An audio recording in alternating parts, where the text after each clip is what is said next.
My name is Lori Bumbaco. I'm an oncology dietitian and I work at Cancer Wellness Center. And what you're watching right now is a program we call Ask the Dietitian. That's me, the dietitian.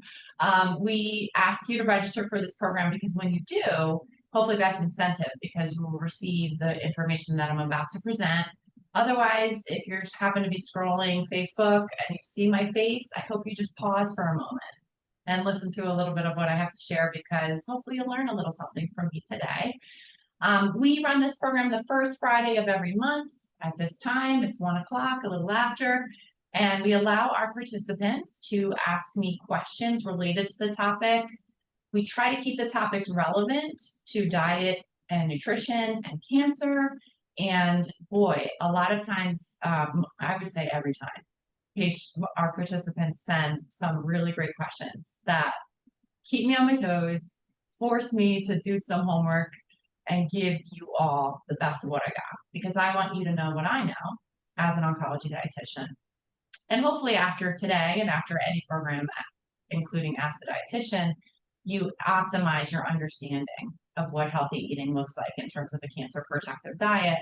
And with that additional knowledge, hopefully it turns into some ideas for you specifically that you can integrate into that cancer protective lifestyle.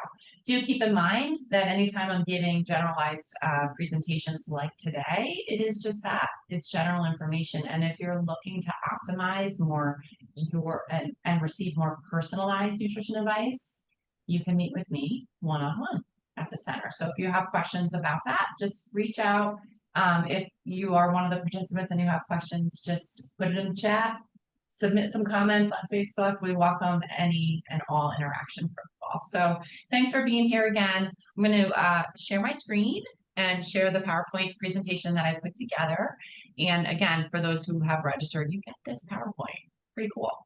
And at the end, we will wrap. And if anyone has questions, again, if you register, you'll have that opportunity. So thanks for being here.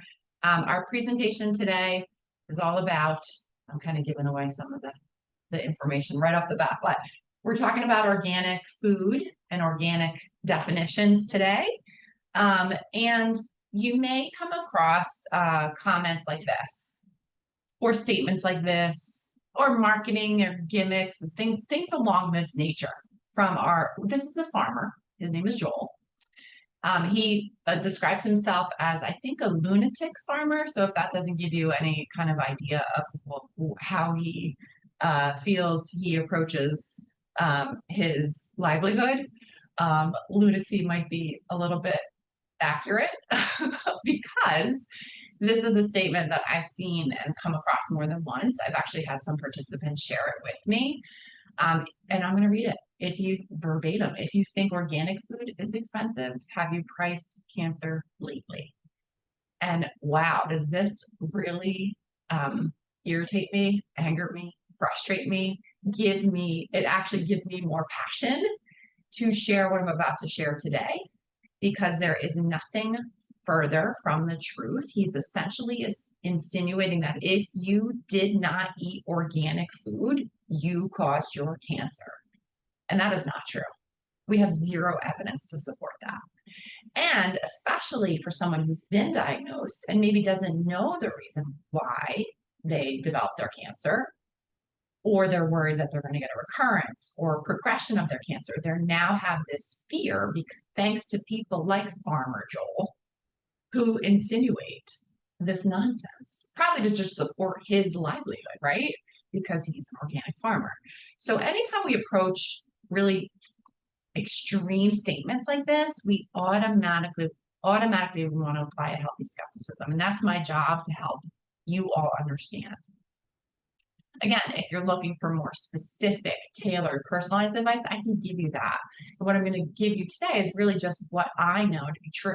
Now, if we meet one-on-one, there may be some nuances to almost any piece of information that I give. So that's just a little bit of encouragement for you all to think about meeting with a dietitian. We do not have any conclusive evidence or research, nothing, that shows that if we eat non-organic fruits and vegetables, that it causes our cancer, increases the risk for cancer, or the opposite is also true, that if we eat organic foods, that it reduces our risk, right? Because I'm sure that some of my participants in the audience, they did eat organic and they still got their cancer. So what's going on here?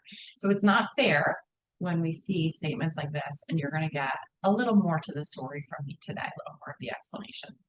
But I thought it would be nice to start there and appropriate to start there. Okay, so today I'm just going to list the questions and give you the best answers that I can as much as possible. Share some resources along the way, and then also too, there's some great resources to wrap the presentation today. So I wanted to start here. What is organic? What are we really talking about here? Because there are actually some definitions. So organic agriculture is defined by the USDA, the United States Department of Agriculture, as the application of a set of cultural, biological, and mechanical practices that support the cycling of on-farm resources, promote ecological balance, and conserve biodiversity. Sounds like a good thing, right? I hope you agree. Now, it will include one or more of the following: enhancing soil and not soy foods, but soil. I always have soy on my mind. Soil and water quality, conserving wetlands, woodlands, and wildlife. Love that as well as avoiding the use of synthetic, so synthetic meaning man-made, fertilizers, sewage, sludge, irradiation, and genetic engineering. It's been a long week. Now, along the lines, organic foods are produced without using those synthetic pesticides, right? So no man-made pesticides are used, which is just a repeat of the following of what I just shared. So farmers and processors must apply to the USDA. There's like a formal application process with a lot of fees included in that. And also they have to demonstrate that their products meet these statements consistently. So there are periodic audits that occur. You may be familiar with this symbol. This is the one single guarantee that the USDA offers to food manufacturers that that food is organic. Okay, now there are some definitions within this USDA organic certification. I'm going to share that in a moment. So this whole certification process, it really boils down to the National Organic Standards Board and the National Organic Program. They're the ones that kind of oversee it, and they review what materials and practices are allowed in organic production.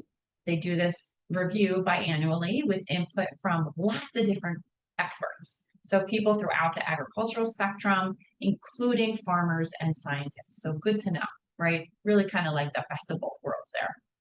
Now, you may or may not be aware of this, but the public is also encouraged to contribute to this process. So they're encouraged to submit their comments on what should be permissible in organic. So if you have your own kind of personal desire to be included in that, I encourage you to think about doing that. I think anytime we get more involved with what it is that we're eating and having some say as consumers, then that's what really moves the needle in the direction we hope it may. We may want it to go. So a USDA certified organic label requires a yearly review and an audit by a third-party certifier. So lots of guarantees here that like what we're looking for is what we're getting. Now, every facet of the farm or the business and every single material that is used is examined to make sure it's compliant.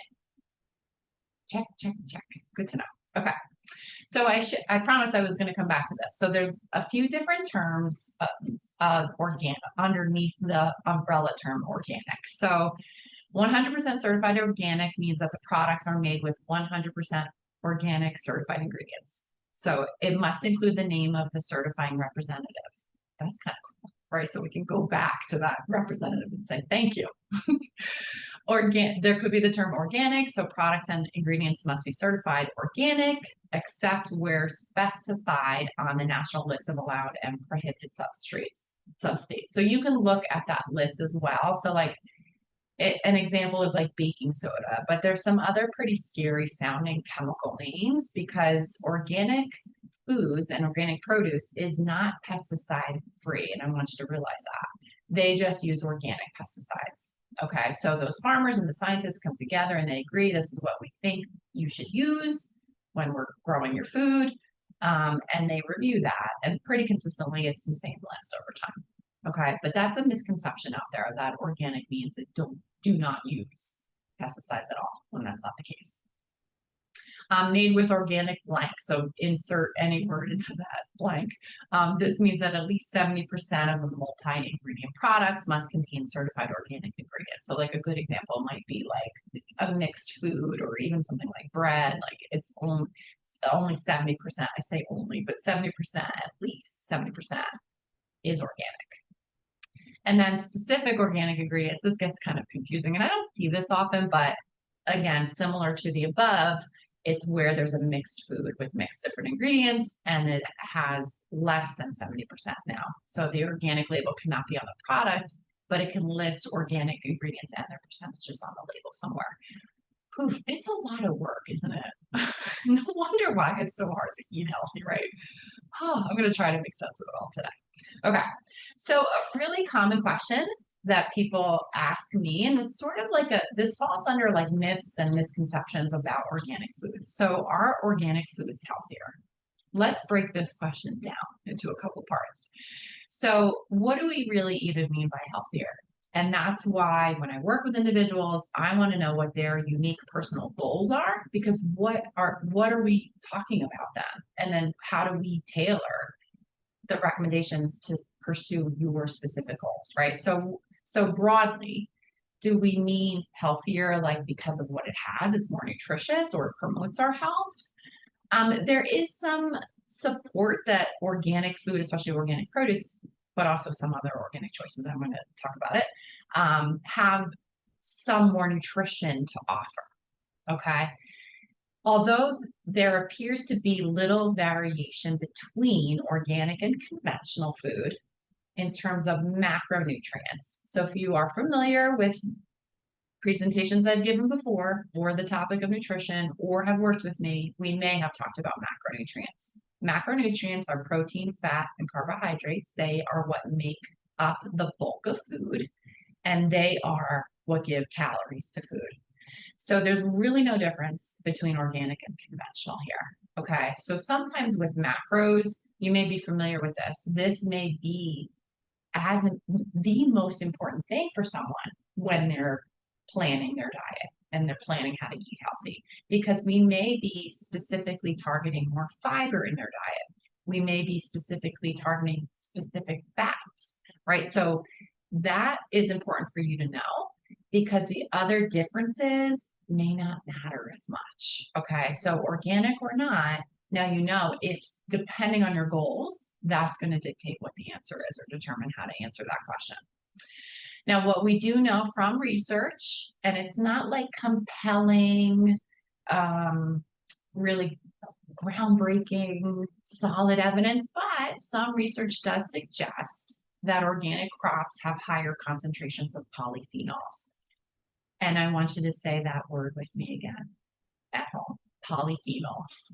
It's a fancy word, but it's a special word. They are cancer fighters. Now, most fruits and vegetables and whole grains, so things like berries and citrus fruits, but also some of our aromatics like garlic and onions and leeks, flax seeds, other nuts, organic or not, they have polyphenols. But some research has shown that there's a slight increase of more polyphenols in organic crops. Now, what do polyphenols do? They are antioxidants. So they're really important in terms of cancer protective diet. And it's partly why whole plant foods are what they are in a cancer protective diet. And I'm going to come back to that point several times. So remember that one. There also is some research that suggests organic, not just crops, but in our dairy, there are higher levels of omega-3 fats. Really cool. And in our meat and meat products, there are favorable fatty acid profiles. So again, like all of this informs for you why it might be a better choice. Okay. However, there may be some other important things to check off that list first. Okay. And I hope to make that a little bit more clear today. Now, any of these effects of these differences, we actually don't know. We have no idea. So although they're more nutritious, does that lend itself to better outcomes and better health for somebody? We don't really have solid data about that. And that's why there almost always is a little hesitation in that we're not saying, yes, you absolutely have to eat organic all the time, because we don't really have any data that suggests that that is the best choice. Okay, moving on. Now, also, sometimes people take the perspective of something being healthier because it doesn't contain something. Okay, so what it doesn't have. So we know this. Organic foods have been shown, of course, because that's how they're defined, to have lower levels of synthetic, those man-made pesticides, and fertilizers in terms of the residues that are left. They've often been shown to have lower levels of heavy metals, including cadmium. There's been a lot of controversy for as long as I've been alive, as long as I've been in practice, as long as I've been studying this, researching this, sharing this, presenting this. We don't really have like this. We do actually have a final bottom line statement about organic, but there's always been these questions, these lingering questions. We know that high exposure is dangerous, and that makes a lot of sense. And I'm going to talk about that in a minute. But what about these little tiny little exposures, low level, very low level for a lifetime of these pesticide residues? Does that matter? We don't think so, but the questions remain, right? Questions still come up because there are people in that camp that do believe that they are harmful. I'm going to help to kind of set the record straight today. Now, as I promised, I'm coming back to this. The strongest research has shown that glyphosate exposure has been associated to increase the risk of non-Hodgkin's lymphoma. Prenatal exposure to glyphosate has been shown to increase the risk for leukemia in children. So good to know. We want to minimize exposure of glyphosate. Now, what is high exposure? So the highest cumulative, and here's the operative word, I should have bolded this one, occupational exposure. Not food exposure, but occupational. So typically we see this in agricultural workers who are literally working with glyphosate and in commercial applicators. So they may be working in the factories as well. So they are surrounding themselves with glyphosate for hours at a time during the day. Nothing even comes close to that with what we're eating in food, right? So here's a great example where the dose is the poison. Okay. Now, I just want to mention this because I think moving forward, I'm going to almost always try to include this slide. There's something called a health halo. And if you haven't heard about it, I'd like to share this with you today. So this is when a food's healthiness is overestimated because it carries one or more seemingly positive traits like that we perceive it to be positive, right? And these attributes can be misleading, right? And it could lead us to believe that the entire product then is healthier than our bodies. And this perception often stems from focusing on a specific nutrient or a promise that it claims, right? So it's high in protein. We're obsessed with protein. Protein's great for everything, right? So if a granola bar that's full of sugar also has protein, well, then it must be healthy, right? Or if it contains whole grain. It doesn't even matter if it's 1% whole grain and 99% refined grains, right? All of these things are misleading, right? But so we want to always look at the overall picture and kind of the big picture and the overall package. That's also my job to help you understand that. So the halo of health can mask or otherwise unhealthy product composition and influence our perception. Always keep that in mind, okay? Because there's so many marketing tactics that are used from the food companies to the grocery stores. Like we are up against a lot. So we just want to put on our skeptical thinking hats, okay? So here's a good example. Is this healthy or is this a health halo? So this is a product. You see the nutrition facts panel here. And what I like to call out are some of the things that we want to limit. Okay, so one of them is saturated fat. And a good rule of thumb is that if the percent daily value, which you see here is 23%, if the percent daily value on a food label is 20%, it means it's high. It means it's probably too high. There's always trade-offs. So if this is the only thing in saturated fat we eat for the day, sure, we can make room for it. But what if we're not being cognizant of that and not thinking about what else we're eating during the day? This 23% makes this food, this one roll, with icing. High in saturated fat. The other thing I want to point out, actually in sodium, I didn't circle that one, but sodium is high in this product.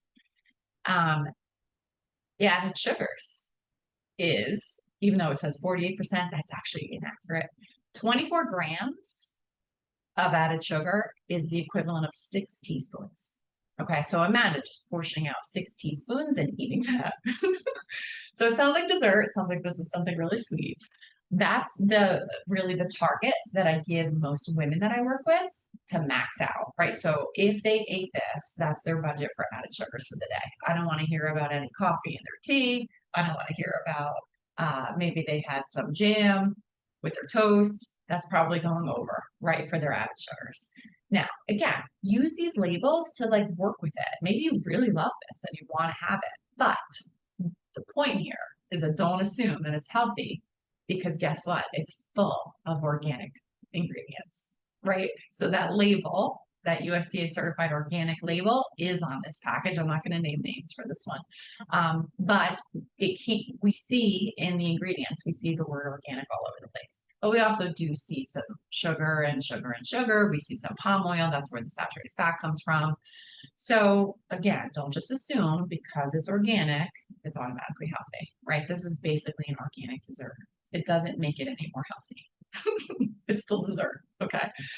So the bottom line is that research up to this point does not allow a definitive statement on the long-term health benefits of organic dietary intake. We just don't know the outcome of doing that. We think it's more nutritious, but we also know there's a lot of other ways to promote healthy outcomes. And I'm going to share that today.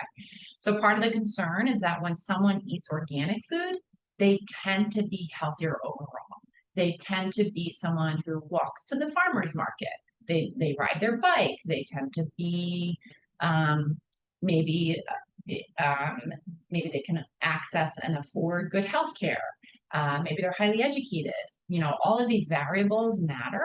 Maybe they care about their health, and that's why they're sourcing organic. So all of these things could potentially make the relationship between organic and health complicated, because those variables need to be considered as well.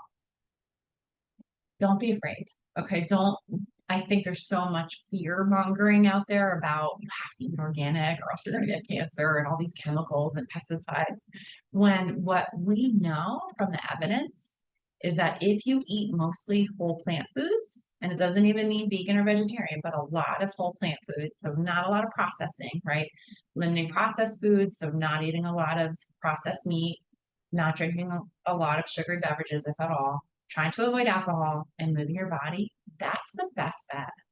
That's what's going to protect you from potential recurrence, from progression, and even from a secondary malignancy. We know that. There's no question. There's no controversy here. Now, this may sound boring, like you know this advice, and it is boring. You've heard it before, and probably it'll never change, but it's the truth, right? And that's my obligation to you, to share with you what we know from the evidence, and this is the case. Okay. I thought this was a great question. Next question. A lot of organic fruits like apples are often sprayed with naturally, some say edible, derived waxes for protection. Is it advised to remove the wax before consumption? Great question. And that word natural comes up in another question in just a moment too. Okay, so after harvest, apples are washed and brushed. They remove the leaves and the field dirt before they're packed up in cartons and shipped out to us. So when they do that whole process, guess what? There is a natural wax that's on the fruit, because apples make their own wax to protect themselves in nature. So to protect the fruit, because apples really are quite perishable and they're not going to be very desirable or palatable if we don't re-wax them. So they actually they reapply a food grade wax or an edible coating. So yes, apples do produce their own natural wax. Did you know that? But in the process of reapplying a food grade wax, they use natural and food grade products. So one of them, for example, is the carnauba. That's a Brazilian palm leaf. So they take that and they turn it into a wax. And so they're taking it, actually, this food grade wax, they're taking it from plants. Okay, so that gives me a little more comfort. Like, it's not like this synthetic thing that they're making and spraying on all of our produce, right? Just an aside, separate from apples, because apples do tend to get the most press about this issue. They're also used, these food grade waxes and coatings are in a lot of other food products. So of course candies, but pastries, but also too a lot of our medications. They use this food grade coating. Interesting, right? So good to know.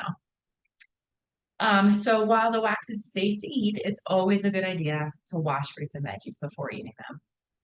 For your information, there's about 2 drops of wax that are used per apple, according to my research. Thoroughly washing produce will help to remove any pathogenic bacteria, which is always important for my individuals who are on active treatment and immunocompromised. But also when we wash produce, it removes much of the residual pesticides that might remain. Okay, in such small amounts. It is actually recommended not to buy any kind of fancy wash, or even just to use any soaps or detergent, because they may actually get absorbed into the fruit when we use them. So something like apples, but also some other firm fruits and vegetables, like I think of like melon or potatoes, we want to try to scrub them. So as long as it can withstand the scrub, that mechanical action of scrubbing removes even more. So really great idea. And keep that produce brush clean too. Just follow the instructions for keeping it clean, because you're cleaning off the dirt and the residues, right? So we want to keep that brush clean. But really great idea to have that in your kitchen as well. I thought this was cute. An apple a day may not keep the doctor away. It might keep the dietitian away, because he or she will be proud you're eating apples. But it most likely won't call for one either, right? We don't have any data that the wax is problematic. We would know by now. Okay, so keep calm and crunch on. All right, next question. After being diagnosed with cancer, is it necessary to eat organic? This is sort of an overlap of like what I was sharing before. Is it healthier? So here's the thing. So even though there has been controversy like through the decades about pesticide consumption, where the controversy arises still today is that they're worried about neurotoxicity and also endocrine disruption. And that probably is another separate ask the dietitian, because that's a little more involved to talk about. From a regulatory perspective, intake of pesticides is not considered to pose a health risk to consumers, as long as that individual pesticide concentration in the food are below the maximum residue level. And guess what? It very often is. I'm going to share that data next. So that MRL, maximum residue level, a lot of times this is what the government says when they find something is potentially harmful for us. They say like, how much of it would it take to pose a harm? And then very often what they'll do is they'll drop that number down because they want to cushion it. Because just in case, right? So just in case someone gets exposed to half of that amount, let's just put, and I'm just giving you not exact, but just an example. They're going to cushion that maximum residue level just for the sake of safety. Okay. So when they look not only here in the States, but also over in Europe, there are 2 governing authorities, the European Food Safety Authority, but then the USDA. The vast majority, when they test foods, and they do this regularly, they fall well below that MRL at 1.7 for the European Food Safety Authority, and then 0.059 respectively. So those are the ones that exceed limits. So less than 1% here in the States, less than 1%, less than 0.5%, almost, less than 0.2%. So we see that we're probably okay. We're okay. We're just fine, right? And that's when they're taking conventional produce. Okay. So dietary exposures to pesticides not likely to pose a risk to health. Okay. Other exposures, yes, that's definitely a harm, but not from food. So the body of evidence linking pesticide exposure in food and cancer is said to be so huge that it cannot be doubted. Meaning to say, I want to just kind of say that in a different way, because I hope it's coming out the right way. We're not worried about exposure. Like, they are not concerned that what we're eating in food is causing cancer. Okay. The dose is the poison. And other exposures are concerning. So the evidence that does suggest they are potentially linked with cancer, the mechanism is that it damages DNA. And again, it's from that occupational exposure. So farmers, workers in the fields, the pesticide industry itself, or if you're in an area where they're spraying a lot, right? That's a higher exposure. What gets put on a food and then actually rinsed off, especially when we clean it, and then after digestion, it's such a drastic difference, right? So imagine that difference of exposure is the issue. And that's what the evidence shows, okay? So there's two pesticides that I just kind of want to mention for you because I don't think that this is where people naturally go when they think about organic and cancer. There is a pesticide called beta-hexachlorocyclohexane. Oof, that's a mouthful. And then PCBs. Those are fat soluble and they accumulate in fat. So animal products are going to have more of those. Okay, so the bottom line on that is to think about maybe that's also part of the consideration for a plant-based diet. It's minimizing animal foods. So if you are including some animal foods, maybe, and a lot, maybe that's something to think about for organic, or making sure you're going leaner with your choices, or consuming, trimming the fat, and just consuming smaller amounts in general. Okay, so that's important to point out because I think sometimes we just naturally think of produce with organics and cancer. Okay. All right, moving on. So I'm going to say it again. For cancer protection, overall health, eating mostly whole plant foods, limiting those processed foods, avoiding alcohol, and moving your body is the best bet. That's what we know to be true. Okay, now what you're seeing is whole plant foods. It does not specify organic. Just eat plant foods. Okay. Vegetarian diets, by the way, because more research is coming out about this, vegetarian diets have been shown to lower the risk for several cancer types, including pancreatic, breast, prostate, and kidney cancers. So good to know. And again, there's a range of vegetarian, like vegetarian falls on a spectrum, right? So working with a dietitian can help you understand that. But let me ask you this, because sometimes I like to ask the question. What percentage of us are consuming the recommended amounts of fiber? Like if you were to guess, it's I ask this question often. It's not a lot of us, so only 5%. So chances are there's several of you in the audience, and it gives me job security that are not eating enough fiber. So 95% of us could eat more fiber. And guess where we find fiber? It's from fruits and vegetables. And why fiber is so great is we know it's linked with reducing colorectal cancer risk. But fiber and beyond what are in plant foods are really important for us to have. So just doing that alone, that's going to, if we're eating more fruits and vegetables, even if it's from conventional choices, that's going to improve the quality of our diet and help reduce risk. Okay. Okay. I promised I would come back to this question too. Is natural the same as organic? No. So there are two different labels. Organic products must meet those specific certification standards. The FDA has no formal definition for the word natural, but it is encouraging and specifying that if a food company is going to use that word natural, that the food itself doesn't have any artificial or synthetic ingredients or color additives. Good to know. But don't assume that the word natural automatically makes that food healthy, okay? Because remember, macronutrients matter too. And a lot of sugar, a lot of saturated fat, or it's not a macronutrient, but it's a lot of sodium, those are generally not advised in large amounts, even if it's natural, okay? The best way to know if a food is beneficial for you is to work with a dietitian. Okay. Now, I think this is my last question. Is organic food worth it? Right? Like I kind of, after all this time, I shared a lot of just encouraging you to eat more fruits and vegetables, organic or not. So you might be wondering, should I continue eating organically? Great question. I think it depends on your priorities. Many people choose organic to just simply reduce exposure overall, right? Or they may be interested in supporting local farming, and local farming doesn't always guarantee it's organic. So you just want to check with who's your grower.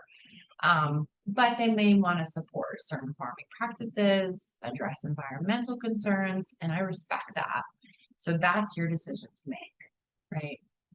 Others prefer conventional foods due to lower cost. I completely respect that as well. But always remember, a diet that's rich in fruits, vegetables, whole grains, beans and lentils, nuts and seeds, and smaller amounts of lean proteins and low fat dairy. That's more important for health reasons, than whether food is organic or conventional. Okay. So we don't necessarily have to choose organic to reap the benefits of those foods, because that's what the evidence shows. So these were questions that were submitted, and this happens every so often for Ask the Dietitian. Are there healthy whole foods or even foods that can be risky for ER-positive breast cancer that someone should avoid or eat very little of? I've got lots of answers to that, but I want you to work with me one-on-one so I can help you and help you like really practically integrate the recommendations to help yourself. Another question was concerns with sugar prompting cancer growth. One of the most common questions that I get asked is that one. I talk about it almost every day, about sugar and cancer, and boy, oh boy, do I have an answer. I have lots to say about that. And then another question was diet for brain cancer. So because these weren't related to our topic of organic and organic foods, we decided to not answer them today. We have a program coming up, and yours truly is presenting. It's on June 20th. It's at 5:30. It's an hour long. It's virtual. And when you get these slides, if you've registered, you can click on this link and register for it. You see the title, Debunking Diet Myths in Cancer Care, Separating Fact from Fiction. I do answer that question about sugar and cancer in that talk. I answer it first. That way, if you can't stay the whole hour, at least you got the question answered that you might have. So if you're interested in that, I'd love to see you there. That'd be great. For the other questions, please reach out to me. I'd love to work with you. Okay, so other resources that I just wanted to share. So glyphosate is like a evolving topic. It's been in the news, lots to say. I could probably go on and on about it, but if you want to stay updated about what is being done federally, I've included that link for you to see. Tips to eat more fiber, because that's partly my job, right? To help you eat more fiber. If you do that, you're promoting your health. We know that. So if you just click on that link, it'll bring you to some great tips for you to try. And because I always brag about Cancer Wellness Center's YouTube channel, because you'll find recordings of basically everything that's done there, especially my stuff, I've now included the link for you to just access yourself. You can subscribe to it. It's really fun. But constantly being updated. So it might be something for you to check out. Now, our next Ask the Dietitian is not the first Friday of July, but the second Friday, because that's the holiday weekend. And we'll be talking about grilling and grilled foods because it's timely, right? Appropriate for the season. So if you have questions or would just like to learn more, love to see you for that Ask the Dietitian as well. So I am going to stop my share. We're wrapping early. Thank you for attending. Thank you for being here. If you stayed on Facebook, thanks.